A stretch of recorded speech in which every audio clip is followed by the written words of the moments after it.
Nous n'avons pas commandé pour ta fille, a dit ma mère, en lui glissant une assiette vide pendant que les enfants de ma sœur mangeaient du homard à 120 $ et du gâteau. Papa a ri. Tu sais que l'argent est rare. Tu aurais dû apporter des encas. J'ai simplement souri. Quand le serveur est revenu, je me suis levé et j'ai annoncé ceci. Je pouvais à peine me contenir quand elle a dit ça. J'étais assise là, à regarder l'assiette vide qu'elle avait poussée devant ma fille, en essayant de ne pas laisser mes mains trembler. Nous n'avons pas commandé pour ta fille. J'ai senti quelque chose se briser dans ma poitrine. Pas parce que j'étais surprise, au fond, je savais que ma mère était capable d'être cruelle. Mais parce que ma fille était assise juste là, l'air confuse, tenant toujours la carte d'anniversaire qu'elle avait fabriquée avec des paillettes et des petits autocollants de cupcakes. Elle avait été excitée toute la journée, n'arrêtant pas de demander si mamie allait aimer sa carte. Elle portait même la robe jaune que ma mère avait un jour dit qu'elle trouvait mignonne. Maintenant, elle avait une assiette vide et une place au premier rang pour voir comment ma famille fonctionnait vraiment. Les enfants de ma sœur en étaient déjà à la moitié de leur queue de homard, léchant le beurre de leurs doigts. Un gâteau au chocolat les attendait sur le côté, comme si c'était une sorte de festin privé. Ma fille avait un verre d'eau et rien d'autre, et j'étais censé rester assise là, sourire, et ne pas faire de scène. Ma mère agissait comme si tout cela était normal, comme s'il était parfaitement logique que mon enfant ne soit pas inclus dans le dîner. Elle a souri et a continué à parler de la beauté du restaurant cette année. Ma sœur s'est jointe à la conversation, disant quelque chose sur le vin blanc qui était son préféré. Personne n'a regardé ma fille. Pas une seule fois. Je leur ai rappelé que je pensais payer le dîner. C'était le plan.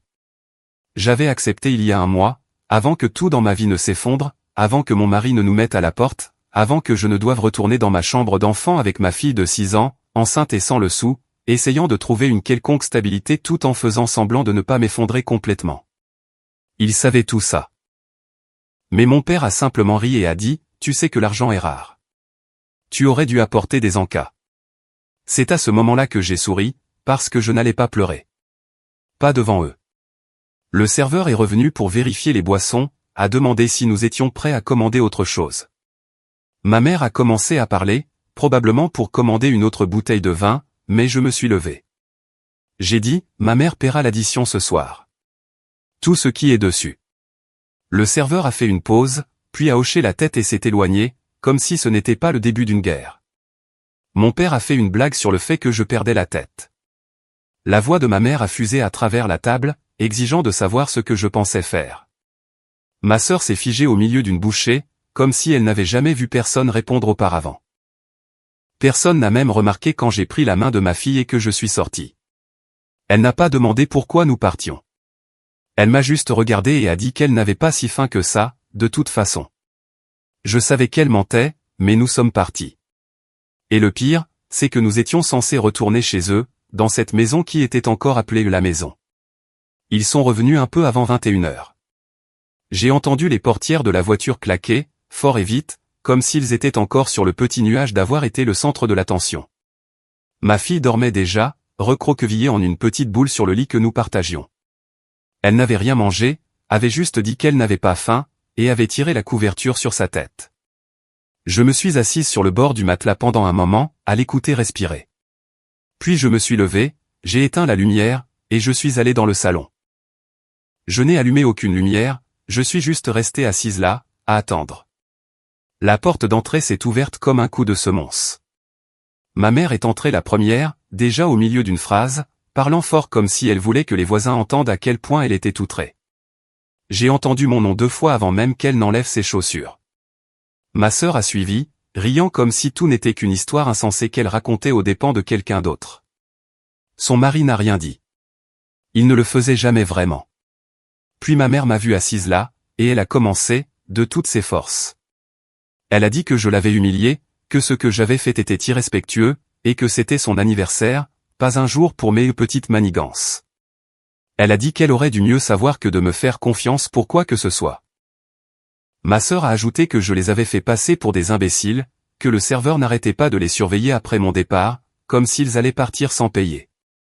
Je leur ai dit que je n'allais pas m'excuser, qu'elles devraient avoir honte, non pas à cause de ce que j'avais fait, mais parce qu'elles avaient servi du homard à 3 enfants pendant qu'une fillette de 6 ans était assise là, avec une assiette vide. Ma fille ? Le ton de ma mère a changé, puis est devenu froid. Elle a dit que si je n'aimais pas la façon dont les choses se passaient dans sa maison, je pouvais partir. Je lui ai rappelé que je n'avais pas le choix, que nous étions là parce que je n'avais nulle part où aller. Elle a haussé les épaules. Ce n'est pas notre problème, Patricia. Puis elle s'est tournée vers mon père et a dit, elle doit être partie d'ici demain.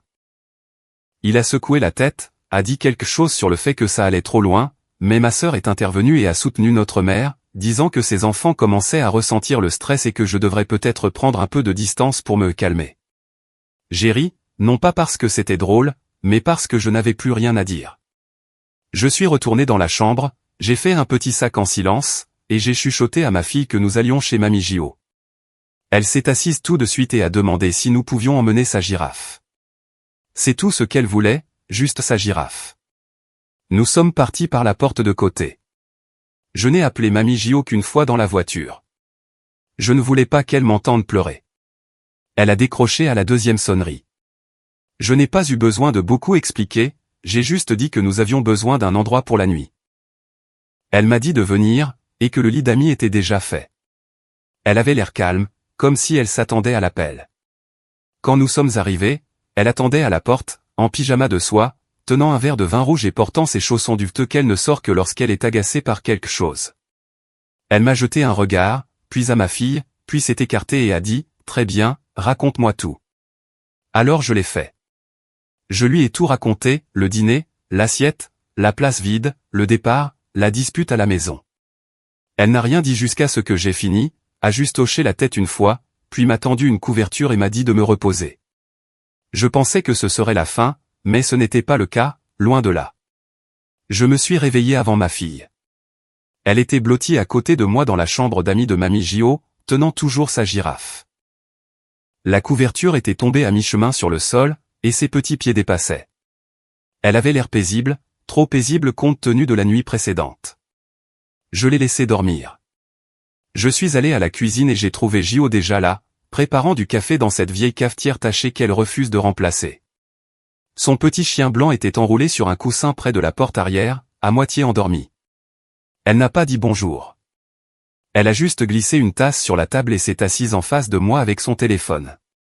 J'étais encore à moitié endormi, essayant de rassembler les morceaux, ne sachant toujours pas si nous étions vraiment en sécurité ou si nous flottions simplement entre deux catastrophes. Je n'avais même pas pensé à ce qui allait se passer ensuite. Je savais juste que je n'y retournerais pas. Puis Gio a rompu le silence. Alors, ils ont servi du homard à 3 enfants et ont tendu une assiette vide à ta fille. J'ai hoché la tête. Et tu étais censé payer le dîner? J'ai de nouveau hoché la tête. Elle m'a juste regardé, sans juger, sans même être encore en colère, simplement en train de reconstituer le puzzle. Puis elle a dit très doucement, « Et tu vivais là-bas, sous leur toit, avec un enfant et un autre en route, et ils t'ont mise dehors. » Je ne savais pas quoi dire. Je continuais à regarder mon café, comme si je pouvais disparaître dedans. Gio s'est adossé à sa chaise et a dit, « Tu sais quoi, Patricia? Ça ne va pas se passer comme ça avec moi. » J'ai commencé à dire quelque chose, probablement pour défendre ma mère par vieille habitude, mais elle a levé la main. « Plus d'excuses, a-t-elle dit. Tu aurais dû m'appeler à la seconde où tu as emménagé chez eux. » Je lui ai dit que je ne voulais pas créer de problème, que je pensais que les choses s'amélioreraient, que j'essayais juste de faire profil bas et de ne pas provoquer de drame. Elle a juste eu un petit rire et a dit, « Eh bien, maintenant, c'est mon tour. » Je n'ai pas compris ce qu'elle voulait dire à l'époque. Elle a commencé à passer des appels ce matin-là. Je ne savais pas à qui elle parlait, des avocats, peut-être son comptable, un certain Charles qui est apparemment son gestionnaire de patrimoine. Mais elle n'arrêtait pas de faire les 100 pas dans le couloir avec un bloc-notes, griffonnant des choses, demandant des chiffres, réclamant des documents. Elle ne m'en a rien dit. Elle a juste fait des spaghettis ce soir-là, a versé un verre de jus de pomme pétillant dans une coupe à vin pour ma fille, et nous a dit que nous pouvions dormir là aussi longtemps que nous en aurions besoin. Elle a même sorti une de ses vieilles robes de chambre en soie et m'a dit de la porter, parce qu'elle en avait officiellement marre de me voir dans ce triste sweat à capuche de chez Target. J'ai ri pour la première fois depuis ce qui m'a semblé des semaines. Le lendemain, ma mère a appelé 2 fois, puis ma sœur. Je n'ai répondu à aucun des deux. Gio, si. J'étais assise sur le canapé avec ma fille, à regarder des dessins animés, quand elle a décroché le téléphone dans le couloir. Je n'entendais pas grand-chose, juste sa voix, nette et claire, pas élevée, juste stable. Non, Patricia ne reviendra pas. Non, elle ne restera plus chez vous. Puis une pause. Gio m'a regardé droit dans les yeux à travers l'arche et a dit, vous devriez peut-être vérifier l'allée. Quand elle a raccroché, j'ai demandé ce que ça voulait dire. Elle s'est versé un verre et a dit sèchement, j'ai fait remorquer la voiture ce matin, celle que je lui avais achetée. Le titre de propriété est à mon nom. J'ai cligné des yeux. Elle a pris une gorgée et a dit, j'ai été trop généreuse avec des gens qui ne le méritent clairement pas. Ça s'arrête maintenant. Cet après-midi-là, elle a appelé la banque, puis le gestionnaire immobilier, puis quelqu'un de sa société d'investissement.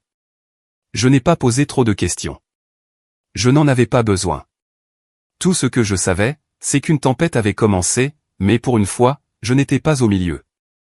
Je la regardais, en sécurité. Le week-end, tout a commencé à s'effondrer, mais pas pour moi. Ça a commencé par un texto de mon père. Il est arrivé tard le vendredi soir. Des excuses étranges qui ressemblaient plus à un avertissement, quelque chose sur le fait que les choses devenaient compliquées et qu'il n'avait jamais voulu que ça en arrive là. Je n'ai pas répondu. Gio l'a lu par-dessus mon épaule et a dit, il est seulement désolé parce qu'il sait ce qui l'attend. Le lendemain matin, ma sœur s'est présentée à la porte de Gio. J'étais dans la cuisine en train de faire des crêpes avec ma fille quand nous avons entendu la sonnette. Gio a ouvert. Pas de salutation, pas de câlin, juste ma sœur, debout là, avec des lunettes de soleil surdimensionnées et un sweat à capuche, comme si elle se cachait des paparazzis, même s'il était à peine 9 heures du matin. Elle a demandé à entrer. Gio n'a pas bougé. Elle a dit, tu as 3 minutes. Utilise-les à bon escient. Ma sœur a commencé à divaguer. Elle a dit qu'elle ne savait pas que maman allait nous mettre dehors, qu'elle essayait juste de calmer les choses, que son mari était furieux maintenant que mamie avait arrêté de les aider avec le loyer, qu'il ne pouvait pas le couvrir seul et que le propriétaire posait déjà des questions. Puis elle a dit quelque chose que je n'attendais pas, tu pourrais arranger ça, si tu voulais. Dis juste à mamie que tu as surréagi. Je suis entré dans le couloir pour qu'elle puisse me voir. Je n'ai rien dit, je l'ai juste regardé. Elle a dit, sérieusement, Patricia, tu es enceinte, tu es émotive. Elle te croira. Dis juste que tu as mal compris. Maman a dit qu'elle te reprendrait si. Gio l'a coupé. Non, elle ne le fera pas.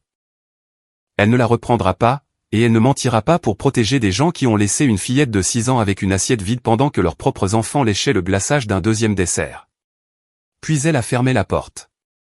2 heures plus tard, Gio a reçu un appel de son avocat. Elle s'était officiellement retirée de l'accord hypothécaire qu'elle payait pour la maison de mes parents. Elle a dit qu'elle en avait assez de subventionner des gens qui pensaient que la décence la plus élémentaire était facultative. Mais ce n'était pas le rebondissement. Le rebondissement est arrivé le dimanche matin, quand le voisin de Gio, un certain Phil qui la connaissait depuis des années, a frappé à la porte avec une pile de courriers qui avait été livrés à la mauvaise adresse. Gio l'a parcouru nonchalamment, puis s'est arrêtée. Elle a levé une enveloppe et m'a regardé. Elle était adressée à ma mère, d'un centre de stockage. Avis de retard. Et c'était pour une deuxième unité que ma mère avait louée en secret. Gio a haussé un sourcil. Nous l'avons ouverte. À l'intérieur, il y avait une liste complète du contenu. La plupart semblaient être du bric-à-brac standard, des meubles, de vieux appareils électroménagers, des boîtes de livres.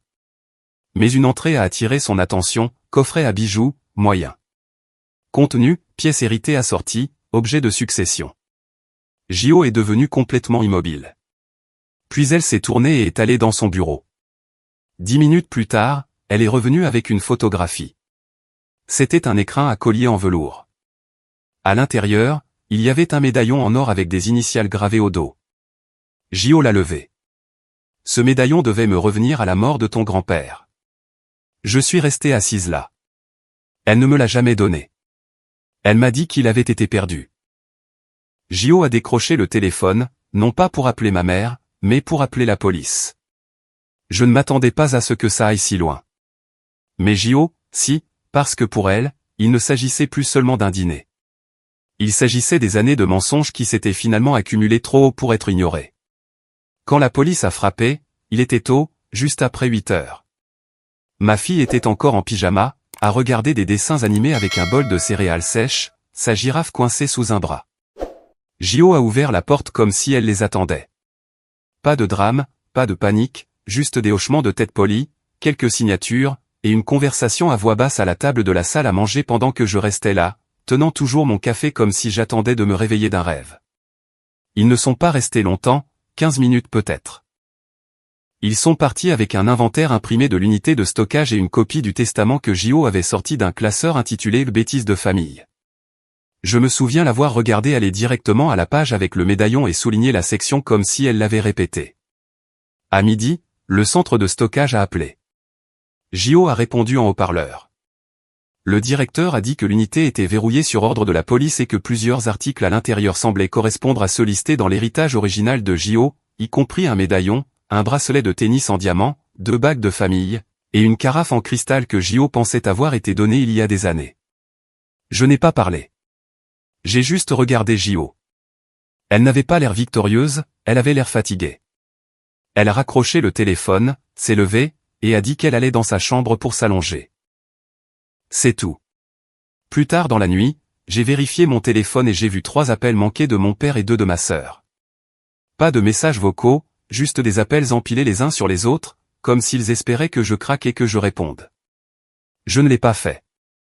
Puis, juste après minuit, un autre appel, cette fois de mon père. J'ai répondu, non pas parce que je voulais entendre ce qu'il avait à dire, mais parce que je ne voulais pas qu'il se présente à la porte de Gio. Il avait l'air épuisé, comme quelqu'un qui n'avait pas dormi depuis des jours. Il a dit, tu dois parler à ta grand-mère. Elle va trop loin. Je lui ai demandé ce que ça voulait dire. Il a dit que la banque avait gelé un compte joint auquel Gio avait accès, qu'elle avait retiré son nom du titre de propriété de la maison où lui et ma mère vivaient, quelque chose dont je ne savais même pas qu'elle avait une part. Il a dit que maman paniquait, qu'elle menaçait de poursuivre Gio, de me poursuivre, de tout traîner devant les tribunaux. Puis il a dit quelque chose que je n'attendais pas. Ta mère m'a dit que la seule raison pour laquelle elle t'a laissé emménager, c'est parce qu'elle pensait que Gio continuerait d'envoyer de l'argent. Elle n'a jamais voulu de toi là-bas, Patricia. Elle essayait de bien paraître devant ta grand-mère. Je me suis assise par terre après cet appel, regardant le plafond, me demandant combien d'autres choses que je croyais étaient des mensonges. Cette semaine-là, Gio m'a tendu un chèque de 10 000 $. J'ai dit non. Elle a dit que je ne le prenais pas comme une faveur. Elle a dit que c'était parce que j'avais besoin d'un nouveau départ et qu'elle n'allait pas rester les bras croisés pendant que tout le monde m'enterrait vivante. J'en ai pris la moitié. C'est tout ce que je pouvais accepter sans me sentir mal. Nous avons trouvé un appartement de 2 chambres à 3 villes de là. Rien d'extraordinaire, mais propre, sûr, avec du soleil le matin et une laveuse sécheuse dans l'appartement. Gio a appelé le propriétaire, et soudain, le dépôt de garantie n'était plus un problème. Je n'ai pas demandé comment. Nous avons emménagé tranquillement un dimanche matin. Pas de grands adieux. Juste quelques valises, les peluches de ma fille, et nous avons quitté la maison de Gio avec un plat à gratin qu'elle a insisté pour que nous prenions, même si je lui ai dit que je n'avais encore rien à cuisiner. Une semaine après notre installation, j'ai reçu un appel d'une femme nommée Meredith. Elle a dit qu'elle travaillait pour l'avocat de la succession de Gio et qu'il y avait eu des mises à jour. Elle voulait confirmer mon adresse. J'ai demandé de quoi il s'agissait. Elle a fait une pause, puis a dit, Gio a mis à jour son testament. Vous avez été nommée unique héritière et exécutrice testamentaire. J'ai cru avoir mal entendu. Je suis désolé, ai-je dit. Il doit y avoir une erreur. Elle a lu les mots exacts de Gio, Patricia est la seule de cette famille qui ne m'a jamais utilisé. Elle n'a jamais demandé plus qu'un endroit où atterrir. Elle ne m'a jamais volé, jamais manipulé, ne s'est jamais attendue à ce que je nettoie ses erreurs. C'est en elle que j'ai confiance. Je suis resté assise là longtemps après ça. Je ne pense pas que c'était une question d'argent, ou d'héritage, ou même de vengeance. Je pense que c'était la première fois depuis des années que quelqu'un me voyait vraiment, que quelqu'un me choisissait. Pas par culpabilité, pas par commodité, mais parce que j'avais survécu et que je ne les avais pas laissés me transformer en l'une d'entre eux. Et maintenant, pour la première fois, je pouvais enfin imaginer un avenir, un vrai. Cela fait 4 mois que tout a éclaté. Depuis le dîner, depuis l'assiette vide, depuis que ma mère m'a dit de partir comme si j'étais un fardeau qu'elle avait enfin le courage de se délester. Nous vivons dans un immeuble calme maintenant. 2e étage, pas d'ascenseur, mais les escaliers ne me dérangent pas. Le bébé doit naître dans 3 semaines, et certains jours, même marcher du canapé à la cuisine ressemble à un marathon. Mais je me lève quand même. J'emmène ma fille à l'école. Je plie le linge. Je prépare un dîner qui ne sort pas d'une boîte. Et je n'ai pas à regarder par-dessus mon épaule, à surveiller mes paroles, ou à me préparer à chaque fois que mon téléphone sonne. Je ne sais toujours pas comment appeler ce qui s'est passé. Ce n'était pas de la vengeance. Pas vraiment. C'était plus comme une clarification.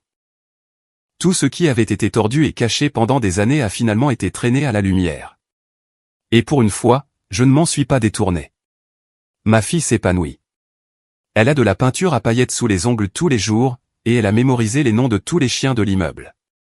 Elle a une meilleure amie nommée Riley qui apporte des craies de trottoir et me dit que je suis la maman cool parce que je les laisse utiliser le lavabo de la salle de bain pour laver leurs chaussures boueuses. Il y a toujours des rires ici maintenant. Toujours des crayons de couleur par terre. Toujours un nouveau dessin scotché au frigo avec des mots mal orthographiés et trop de cœur. Jo vient toujours tous les jeudis. Elle frappe une fois et entre comme si elle était chez elle, ce qui, à sa manière, est un peu le cas.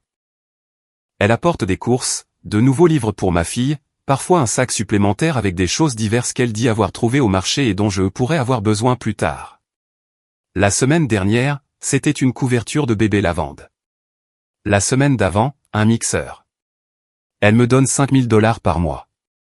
Je lui ai dit que je ne pouvais pas l'accepter, que je ne me sentirais pas bien. Elle a dit, tu ne le prends pas. Je le donne. Il y a une différence. Alors, j'en prends la moitié. Je mets le reste sur un compte d'épargne que je n'ai pas touché. Je me suis dit que je n'y toucherais que lorsque je saurais ce qui allait suivre. Pas seulement pour le bébé, mais pour moi, pour nous deux. Je n'ai pas parlé à ma mère depuis la nuit où Jo a passé cet appel. Ma sœur a essayé une fois, a envoyé un texto disant qu'elle espérait que j'étais heureuse maintenant que la famille s'effondrait. Je n'ai jamais répondu. Je n'avais ni l'énergie, ni l'envie. Mais j'ai entendu des choses. La maison étant pré-saisie, une vente discrète. La nouvelle a circulé dans le quartier. Une des amies de Jo a mentionné avoir vu un panneau à vendre qui a disparu après une journée. La voiture de mon père a été saisie il y a 2 semaines. Ma sœur est retournée chez ses beaux-parents, entassée dans 2 chambres avec 3 enfants, sans espace, sans aide, et un mari qui travaille maintenant de nuit. Je ne m'en réjouis pas. Je ne tiens pas les comptes. Mais je n'ai pas de pitié non plus, parce que rien de tout cela n'aurait dû arriver. Tout ce qu'ils avaient à faire, c'était d'agir comme une famille. Jo dit que la chose qui l'a le plus choqué n'est pas ce qu'ils m'ont fait, c'est la normalité avec laquelle ils l'ont fait paraître. Comme si servir une assiette vide à ma fille n'était qu'un mardi comme les autres. Je lui ai demandé une fois pourquoi elle ne s'était jamais impliquée plus tôt, pourquoi elle n'avait jamais posé de questions. Elle m'a regardé et a dit, parce que tu as toujours été si silencieuse à ce sujet. Et je me suis dit que si tu ne disais rien, ce n'était peut-être pas si grave. Puis elle a dit quelque chose que je n'oublierai jamais. Mais je vois maintenant. Tu n'étais pas silencieuse parce que ça ne faisait pas mal. Tu étais silencieuse parce que tu ne pensais pas que quelqu'un écouterait. Maintenant, j'écoute à chaque fois. Quand le bébé arrivera, Jo a déjà dit qu'elle emménagerait dans la chambre d'amis pour quelques semaines. Elle dit qu'elle ne va pas manquer le moment où elle deviendra arrière-grand-mère. Elle dit qu'elle veut être celle qui apprendra à ma fille comment emmailloter un bébé. Le médaillon est toujours dans sa chambre. Elle le garde sur le rebord de la fenêtre, dans une boîte en velours, à côté d'une petite photo encadrée d'elle et de mon grand-père. Je suis entré une fois et je l'ai vu le tenir, simplement assise dans le soleil du matin, sans rien dire. Je lui ai dit qu'elle pouvait me le donner n'importe quand. Elle a souri et a dit, non, je te le donnerai quand je te verrai porter ton propre nom avec fierté.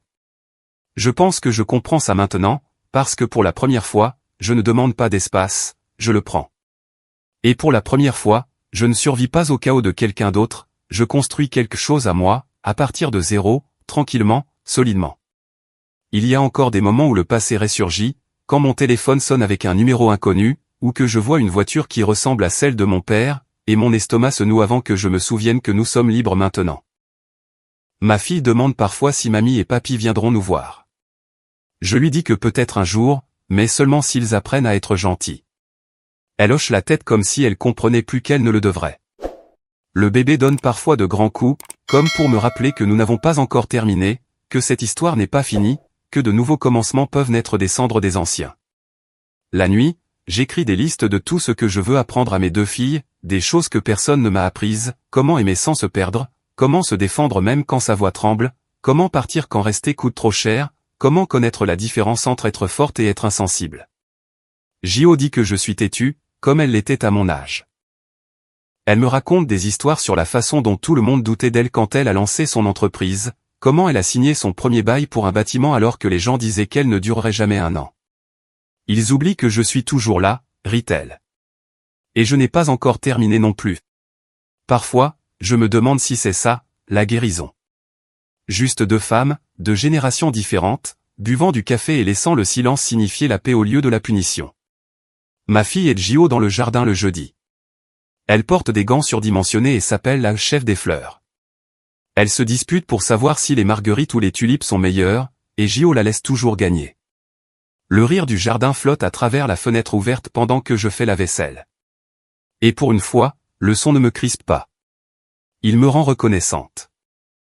Il me fait respirer plus profondément. La semaine dernière, nous avons enfin accroché des rideaux dans le salon. J'ai utilisé l'argent que Gio a insisté pour me donner, même si j'avais juré que je ne le ferais pas. Elle a dit, ce n'est pas de la charité, c'est un investissement. Et les rideaux sont jaunes, la couleur préférée de ma fille, la même nuance que la robe qu'elle portait ce soir-là au restaurant. Celle qui me rappelait l'humiliation me semble maintenant être un rayon de soleil. Je pense que c'est ce que font le temps et l'amour. Ils prennent ce qui était censé vous briser et le transforment en quelque chose qui vous soutient. La première nuit où nous les avons mis, je n'arrêtais pas de regarder à quel point la lumière était douce sur le sol. Ma fille coloriait sur le canapé, fredonnant pour elle-même, son ventre dépassant de son pyjama. J'ai pensé à toutes les nuits où j'étais assise dans cette vieille maison, essayant de la faire taire pour qu'on ne nous gronde pas de faire trop de bruit. Maintenant, je lui dis de rire plus fort. Je lui dis que c'est sa maison, et qu'elle peut la remplir de tout le bruit qu'elle veut. Gio a apporté des vêtements de bébé hier, de minuscules bodys et des couvertures qui sentent la lavande. Elle a dit qu'elle avait déjà rempli le congélateur de repas pour après l'accouchement. Pas de discussion, a-t-elle prévenu. Tu auras besoin de manger comme une reine. J'ai souri, parce que j'ai enfin compris ce que ça fait d'être prise en charge sans condition, sans qu'on me rappelle le coup. Parfois, quand je n'arrive pas à dormir, je pense à cette nuit au restaurant, à l'assiette vide, au rire, à l'expression sur le visage de ma mère quand je me suis levé. Pendant des années, j'ai pensé que se lever signifiait la défiance. Maintenant, je sais que ça signifie la liberté. J'avais l'habitude de croire que la famille était quelque chose que l'on devait, peu importe la douleur. Maintenant, je sais que la vraie famille n'exige pas que vous vous effaciez. Elle ne tend pas une assiette vide à un enfant. Elle n'appelle pas la cruauté et tradition en s'attendant à ce que vous applaudissiez. L'affaire de police n'a jamais abouti à quelque chose de dramatique. Juste de la paperasse silencieuse, quelques récupérations, beaucoup de silence. Ma mère a essayé d'appeler Gio une fois, a laissé un long message plein de demi-excuses et de justifications. Gio ne l'a jamais rappelé. Elle a dit, certains ponts sont mieux laissés brûler. Ils éclairent le chemin à suivre. Je n'ai pas demandé ce qui était arrivé aux bijoux après ça. Ça n'avait plus d'importance. Gio a dit qu'elle avait gardé ce qui lui appartenait et avait donné le reste. La conclusion n'a pas toujours besoin d'une parade. Parfois, elle a juste besoin de paix. Ma sœur a envoyé une carte après la baby shower que Gio a organisée. Pas d'adresse de retour, juste un petit mot qui disait « L'époque où nous étions proches me manque ». Je l'ai regardée longtemps, puis je l'ai mise dans un tiroir. Parce que la vérité, c'est que nous n'avons jamais été comme elle s'en souvient. Nous étions ce que nos parents nous avaient façonné à être, silencieuses, divisées, faisant semblant que tout allait bien. Je ne veux pas de ce comme avant. Je veux ce qui vient après. Ce qui vient après est simple. C'est le rire de ma fille qui résonne dans une maison qui sent le café et le linge propre. C'est Gio qui fredonne de vieilles chansons en berçant le bébé que je n'ai pas encore rencontré. C'est la lumière du soleil qui traverse les rideaux jaunes chaque matin.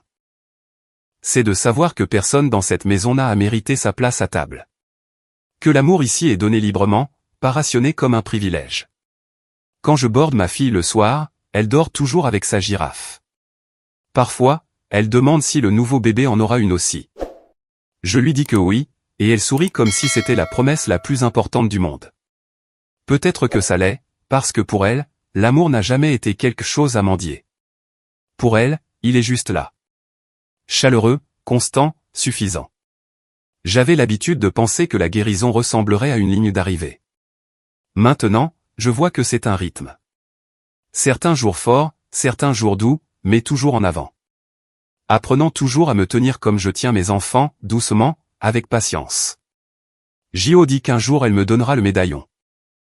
Je pense que quand elle le fera, je le porterai non pas comme un souvenir, mais comme la preuve que le cycle s'est terminé ici, que cette famille, celle que j'ai choisi de construire, ne connaîtra jamais le goût de la honte déguisée en amour. Parfois, je croise mon reflet et je me reconnais à peine. Non pas parce que j'ai l'air différente, mais parce que j'ai enfin l'air entière. La femme qui était autrefois assise à une table pleine de homards et de silence n'existe plus. Celle qui se tient ici, si. Elle n'est pas parfaite, mais elle est libre. Et la liberté, j'ai appris, vaut chaque assiette vide qui m'a mené jusqu'ici.